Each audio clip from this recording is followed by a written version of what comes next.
everyone, how are you guys doing? I've got Kevin and Anna today here on my channel. They have their own YouTube channel called the Echampons. They've moved from the Netherlands. How long has it been? 10 months now. Oh, yeah, okay, nearly a year. Yeah, they've been here for a little while, so they have a lot of tips to share. You guys make sure you check out their channel. They have two beautiful kids. I'll get them to say hello later on. Hello. That's very interesting today.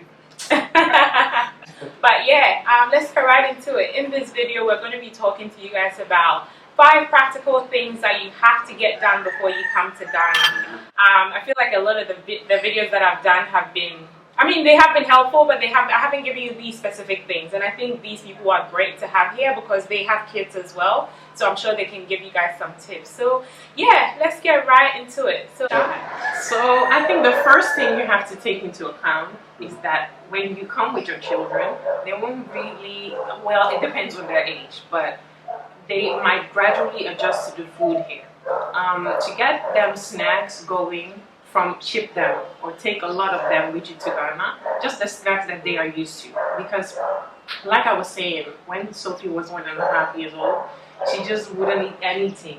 And we were here for about 3 weeks and I was I was just going crazy, like, why is she eating? And luckily we bought this, what is it, like yogurt drinks and fruits and all that things we brought with us. So at least she ate something. Then we brought her to honeysuckle and she ate mashed potatoes and peas. And she ate it like she was hungry.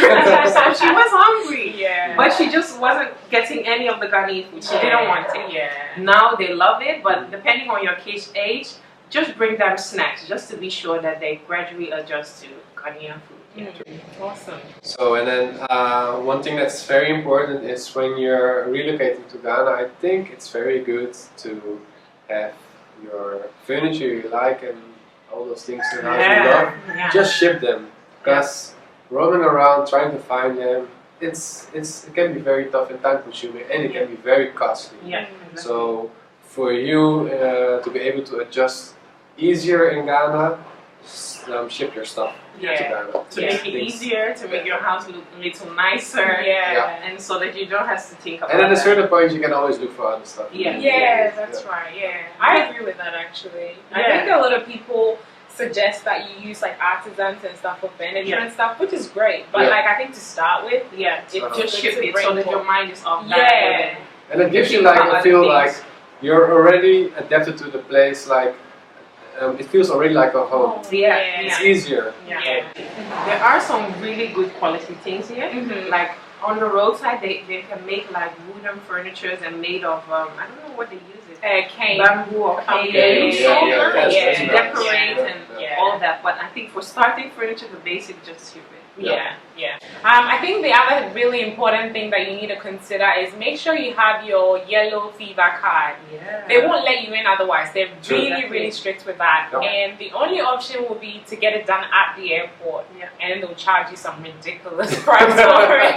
Because they know you're coming from the West and you must have all the dollars, you know. So make sure you have your yellow card, yellow vaccination, and evidence that you have it done before you get to the Ghana airport. And depending on if you want to bring your kids to school here as well, they need some vaccinations too. So they'll ask you for, I think, tuberculosis.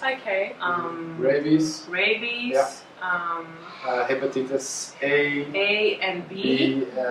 Is it C also? I'm not sure. I mean, they got a cocktail of all of them. Like, I think it depends on the country you're from.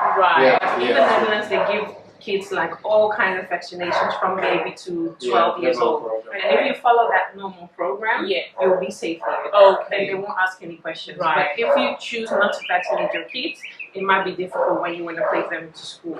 Because there are some requirements they need. So how do you know what's required, like before you? I think that's difficult. Where could you find that? You get the information. There's information. There's always like travel information about the country.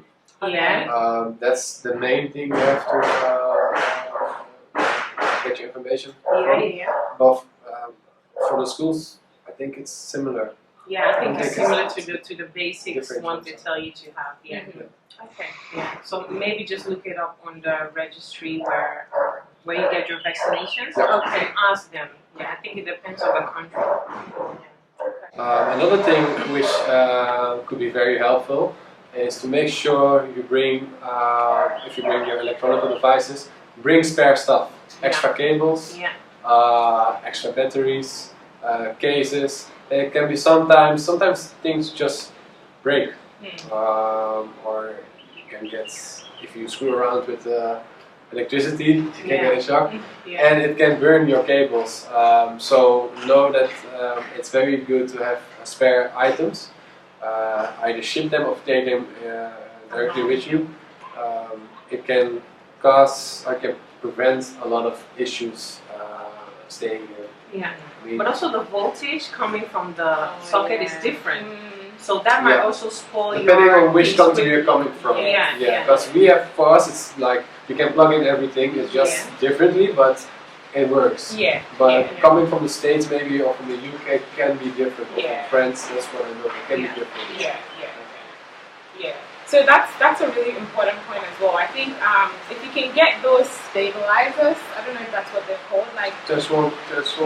Yeah, so you plug it in before you plug in the that will help as well. Yeah, that's right. Just in case you want to. Yeah, exactly.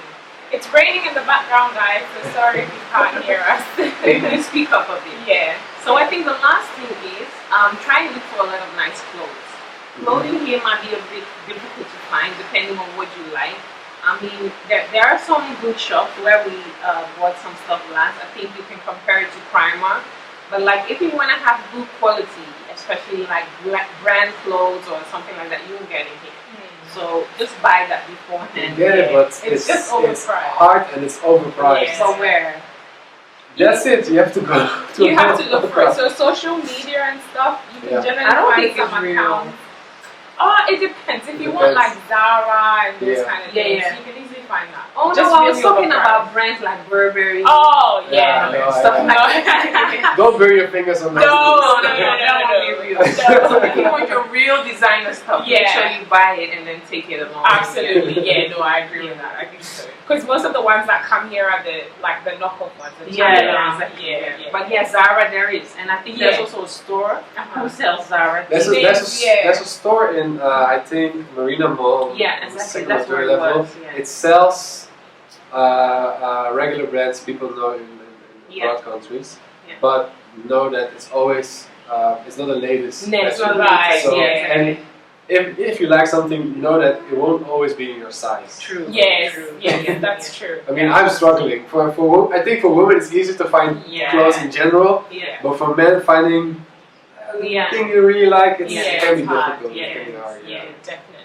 I think the only place that you will get like a wide range of options will be if you go to a second-hand store. Okay. Yeah, the places where you can thrift shops. You can find some really good variety. Okay, but I haven't been to one yet. Yeah, but sometimes on the market, that's so nice. Yes, but then I don't stop. So maybe I have to try it you once. should. Because sometimes they have stuff that's like almost new, or haven't been worn at all. Okay. So definitely check those out. Okay. But yeah, guys, that is pretty much it. That's a few tips for you guys. I hope you guys find it helpful. Say thank you to Kevin and Anna for being on my channel Most today. welcome. Make sure you check them out on their channel, Champons. I'll link it in the description box and on the screen as well. Thank you guys for watching once again, and I'll see you in my next one. Bye.